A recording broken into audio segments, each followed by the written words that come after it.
नमस्कार, मैं रविंद्र कुमार। आप देखना शुरू कर चुके हैं आपका अपना चैनल हिंदी दस्तक यूपी। दोस्तों, अपडेट बहुत बड़ी है।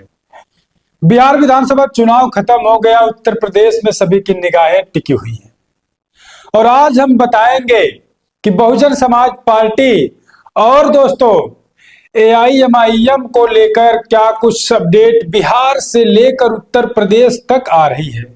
टोटल खबरें हम आपको बताएंगे। बस आपको निगाहें बनाकर हिंदी दस्तक यूपी चैनल को सब्सक्राइब करना है और इस वीडियो को देखना है। तो चलिए मैं आपको अपडेट की तरफ लेकर चलता हूं। सबसे पहले मैं आपको अभी एक वीडियो दिखाऊंगा दोस्तों।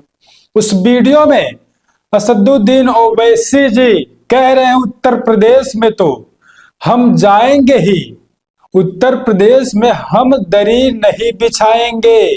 ओवैसी जी बोल रहे हैं प्रेस कॉन्फ्रेंस में बिहार में, और उसके बाद कह रहे हैं उत्तर प्रदेश में पीडीए के ये सब झूठ बातें, उनके खिलाफ हम जाएंगे। कह रहे हैं पीडीए की जो ये झूठ बातें ये लोग कर रहे हैं, अब उनके खिलाफ हम उत्तर प्रदेश में उतरेंगे, ओवैसी जाएंगे। आप जान रहे उत्तर प्रदेश में 2027 का चुनाव है। 27 को चुनाव को लेकर तमाम राजनीतिक पार्टियों की नजर उत्तर प्रदेश में टिकी है।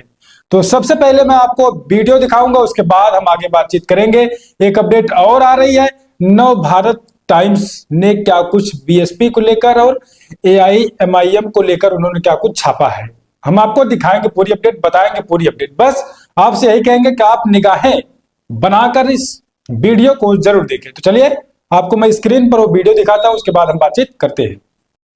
उत्तर प्रदेश में तो जाएंगे, उत्तर प्रदेश में दरी नहीं बिछाएंगे, उत्तर प्रदेश में एमवाई पीडीए का ये सब झूठ बातें करते हैं ना, उनके खिलाफ जाएंगे। आप निश्चिंत रहिए।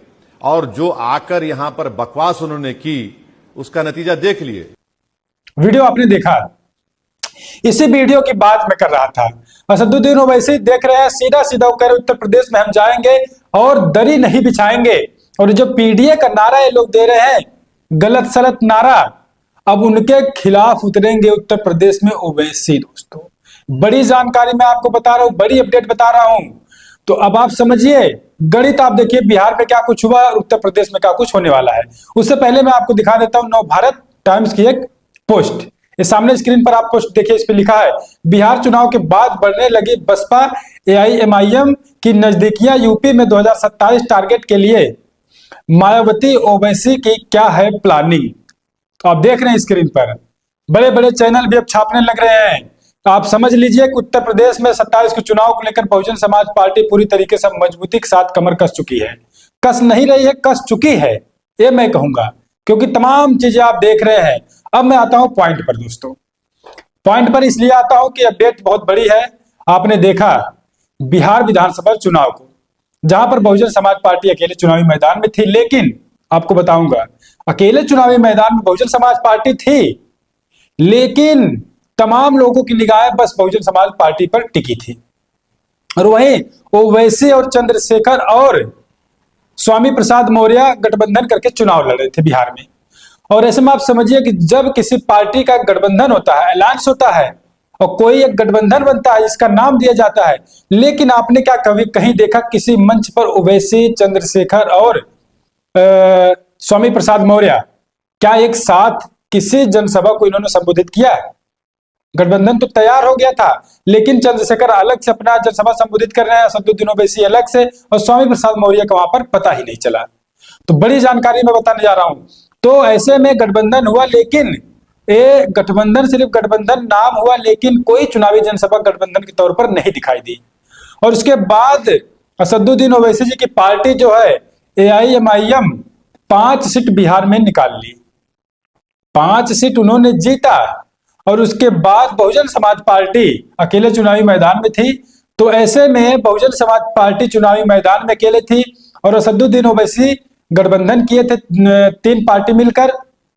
तो बहुजन समाज पार्टी के जो प्रत्याशी कई कई जगह मजबूत नजर आ रहे थे, तो असदुद्दीन ओवैसी की पार्टी एआईएमआईएम दोस्तों बहुजन समाज पार्टी को समर्थन जाके कर दी। जैसे रामगढ़ की सीट हो गई, बक्सर में, और तमाम ऐसी जगहों पर एआईएमआईएम ने बीएसपी को अपना समर्थन दे दिया। अब सोचिए, गठबंधन वहां पर हुआ है, लेकिन समर्थन बहुजन समाज पार्टी को मिल रहा है। और उसके बाद बहुजन समाज पार्टी के जो प्रत्याशियों को समर्थन एआईएमआईएम का मिला, तो जो वहां पर रामगढ़ देख लीजिए, बक्सर देख लीजिए, तो रामगढ़ में जो पिंटू यादव बहुजन समाज पार्टी से प्रत्याशी थे, हालांकि अब वो एमएलए बन चुके हैं, विधायक बन चुके हैं, तो ऐसे में पिंटू यादव की जो ऑफिस थी बहुजन समाज पार्टी का, वहां पर बड़ा बड़ा होर्डिंग बोर्ड लगा था और पीछे दीवारों पर बीएसपी पार्टी का लोगो लगा था, और लोगों के बीच में ही, बीएसपी पार्टी के लोगों के बीच में एआईएमआईएम का झंडा लगाया गया। तो आप समझिए कि बहुजन समाज पार्टी एक अनुशासित पार्टी है। अगर कोई कार्यकर्ता, कोई पदाधिकारी, कोई नेता, कोई विधायक, कोई सांसद अगर छोटा सा भी काम करता है तो सबसे पहले पार्टी से मिशन मूवमेंट को समझता है और बड़े पदाधिकारियों से बातचीत करने के दौरान ही वो कदम उठाया जाता है। तो ऐसे में बीएसपी के ऑफिस में एआईएमआईएम का झंडा लगना और एआईएमआईएम दूसरे लोगों से गठबंधन करके उनको समर्थन ना देना, बहुजन समाज पार्टी को समर्थन देना, एक कहीं न कहीं यह बड़ा अनुमान लगाया जा रहा है उत्तर प्रदेश को लेकर। और साफ साफ मैंने आपको दिखाया, नव भारत टाइम्स ने छापा, बिहार चुनाव के बाद बढ़ने लगी बसपा एआईएमआईएम की नजदीकियां, यूपी 2027 टारगेट के लिए मायावती ओवैसी की क्या है प्लानिंग। तो आप समझिए कि अब बहुजन समाज पार्टी, ओवैसी की पार्टी जो है, बहुजन समाज पार्टी और ओवैसी की पार्टी उत्तर प्रदेश में भी कुछ बड़ा परिवर्तन अब करेंगी और भूचाल लाएंगी। आप देख रहे तमाम लोग गठबंधन करके चुनावी मैदान में है।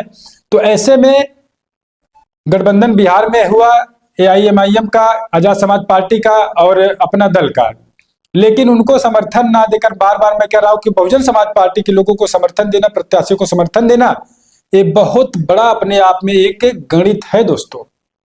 और उसके बाद साफ साफ अब असदुद्दीन ओवैसी कह रहे हैं हम उत्तर प्रदेश में जाएंगे लेकिन दरी नहीं बिछाएंगे।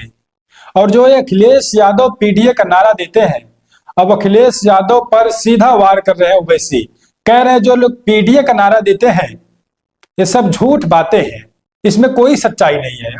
अखिलेश यादव पर तीखा वार कर रहे हैं ओवैसी, कह रहे पीडीए का जो नारा देते हैं, पीडीए के नारा में कोई भी सच्चाई नहीं है, ये सब झूठ बातें हैं। और अखिलेश यादव के खिलाफ अब ओवैसी उत्तर प्रदेश में उतरेंगे। और उन्होंने आखिरी में भी कहा दोस्तों, कई सीटों पर तो समर्थन उन्होंने बसपा को दिया, लेकिन इस बयान में उन्होंने आखिरी में कहा बिहार में आकर जो इन्होंने बकवास बातें की उसका नतीजा आपने देख लिया। अखिलेश यादव तेजस्वी यादव के समर्थन में बिहार में चुनावी जनसभा को कई जगह संबोधित उन्होंने किया। छपरा में भी मौजूद थे खेसारी लाल यादव, जो शत्रुघ्न यादव है, जिनको खेसारी लाल यादव के नाम से जाना जाता है, उनके समर्थन में भी अखिलेश यादव बिहार पहुंचे हेलीकॉप्टर से। उनका उड़न खटोला बिहार पहुंचा और बिहार लैंड हुआ। उसके बाद अखिलेश यादव मंच पर दिखाई दिए। मंच पर खेसारी लाल यादव का हाथ पकड़कर उन्होंने खेसारी लाल यादव के लिए वोट मांगा, लेकिन खेसारी लाल यादव को हार का सामना करना पड़ गया, बीजेपी से हार गए। तो असदुद्दीन ओवैसी यही कह रहे हैं कि बिहार में आए और बकवास बातें बोले और उसका नतीजा आरजेडी को क्या मिला? हार। जिस प्रकार से आरजेडी वहां पर मजबूती के साथ चुनावी मैदान में थी और तेजस्वी यादव प्रचार कर रहे थे, जनसभा कर रहे थे, उस तरीके से तेजस्वी यादव को फायदा बिहार में नहीं मिल पाया दोस्तों। एनडीए गठबंधन को हराना चाह रहे थे, लेकिन एनडीए गठबंधन की आधी सीट भी महागठबंधन नहीं निकाल पाया। तो ये बड़ी चीजें हैं।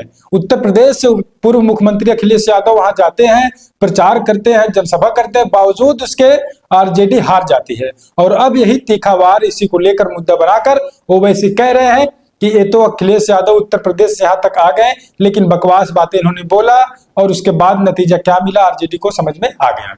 तो बड़ी चीजें, बड़ी जानकारी है। आप क्या कुछ सोचते हैं इस पर? अपनी प्रतिक्रिया दीजिएगा दोस्तों। अब जो है ओवैसी की पार्टी, जो है ओवैसी जी की बिहार में 5 सीट निकाल चुकी है और बहुजन समाज पार्टी 1 सीट निकाल चुकी है और 1.62% बहुजन समाज पार्टी का वोट पर शेयर रहा, 1.84% लगभग एआईएमआईएम का वोट शेयर रहा। तो ऐसे में दोनों पार्टियां बिहार में अपना अपना जनाधार बढ़ा चुकी हैं और अब उत्तर प्रदेश की बारी है। उत्तर प्रदेश में क्या कुछ भूचाल होने वाला है? जो भी अपडेट आएगी हम आपको लगातार दिखाने का, बताने का, समझाने का प्रयास करते रहते हैं दोस्तों। तो मैंने आपको दिखाई ओवैसी जी के बयान को और नव भारत टाइम्स के एक पोस्ट को, क्या कुछ उन्होंने लिखा है। ये टोटल चुनावी माहौल है। और 27 का जो चुनाव उत्तर प्रदेश में होने जा रहा है, इसमें बहुजन समाज पार्टी बहुत बड़ी भूमिका निभाने जा रही है।